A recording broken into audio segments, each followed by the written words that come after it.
It had been 18 months after graduation since I started working at a bank, and my life was moving in circles. My life has been a series of well-planned events after university. It is understandable I lost a sense of direction beyond that point. I wonder if I had veered off track, would it be more exciting? I heard Benjamin Franklin once said that knowing is better than wondering, that waking is better than sleeping, and that even the biggest failure beats the hell out of never trying.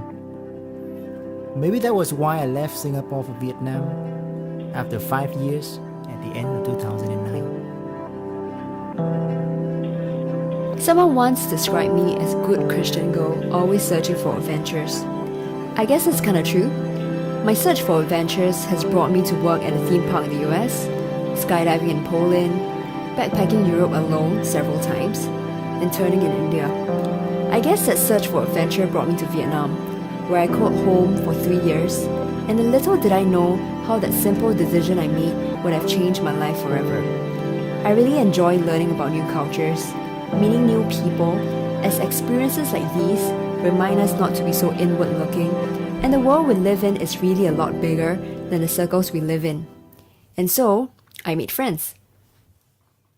So of course, the biggest treasure I found in Vietnam is Keane. We started as good friends who can talk about anything under the sun. It was purely platonic, and I had no romantic feelings whatsoever. I warned Keane against falling for me, and he was quite sure of his ability to hold out. Our friendship deepened, and we really connected heart to heart.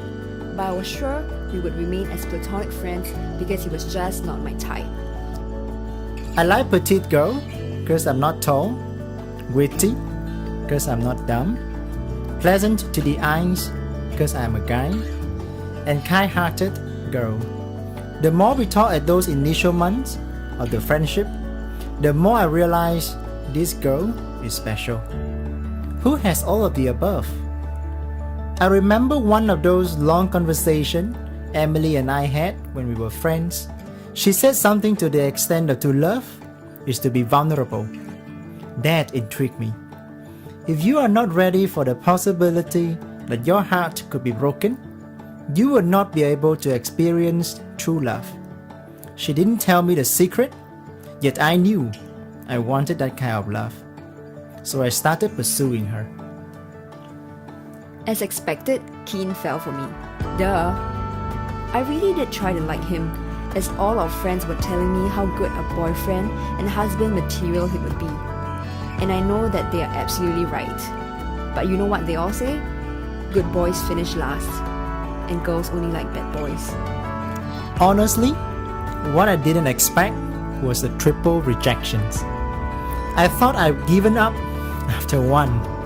I made it through 3 times, and I said, enough is enough.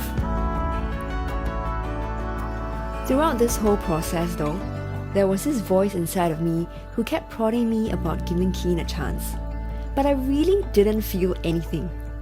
Besides, most people know that I would only date someone of the same faith, since faith was a very important part of my life, and I used it as an excuse to push Keane away from me. But it only got him more interested in knowing about my faith, seeing how it guides my life, and he was intrigued about having this relationship with this God who was apparently in between me and him. Little did he know that the only reason why I would accept him later is because of this very reason that was apparently keeping us apart. I was not a believer then, but as they say, desperate moments call for desperate action. I actually challenge and pray to this God. If you are real, change her heart and make her my girlfriend. I really don't understand why God would answer that prayer. But in retrospect, God really knows us a lot better than we do. I asked for a Brad Pitt, he didn't give me one. Instead, he gave me a husband who compliments me, whom I can always count on, and loves and cares for me more than for himself. 18 months into our relationship, Emily received a phone call from Singapore and was offered a job. What followed was a year of long-distance relationship in which we rely on FaceTime, WhatsApp, and budget airline promotions, it wasn't easy. I questioned God many times. If we were meant to be together, why was He taking His time? I was confused, I was faithless, and even I was angry with God. But He is a good God. Before He does something for us, He really wants to do something in us. That 1 year apart really drew us closer to Him. God is always on time. The problem is, I am terrible at guessing when it would be. After 9 months apart, I received 2 offers from Singapore, and they could potentially lead to 2 completely different career paths. I felt almost like Peter walking on waters, except I didn't want to. You could say it's a divine intervention when on the same day, one offer did not work out, while the other was firmed up. Within 2 months, Emily and I were reunited. Emily and I believe we are created for relationship. The relationship we have in our lives, especially our families and dear friends, are precious to us. Ultimately, because He first loved us, we are able to love one another. We are grateful for the people who have been a part of and who are still walking with us on this faith journey.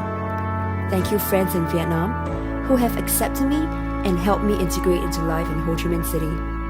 It's a special place to me because of the world you have showed me and allowed me to be a part of. And especially to my parents-in-law, who have been most liberal and open-minded to accept me as a daughter and welcoming me as a part of the family. I am more than grateful for my parents-in-law, friends, and spiritual family. Singapore is no longer a place I went to school or earn a living. It is now a place I can call home because of you.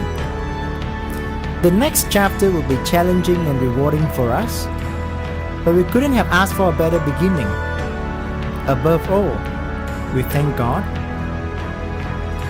A person standing alone can be attacked and defeated. 2 can stand back to back and conquer.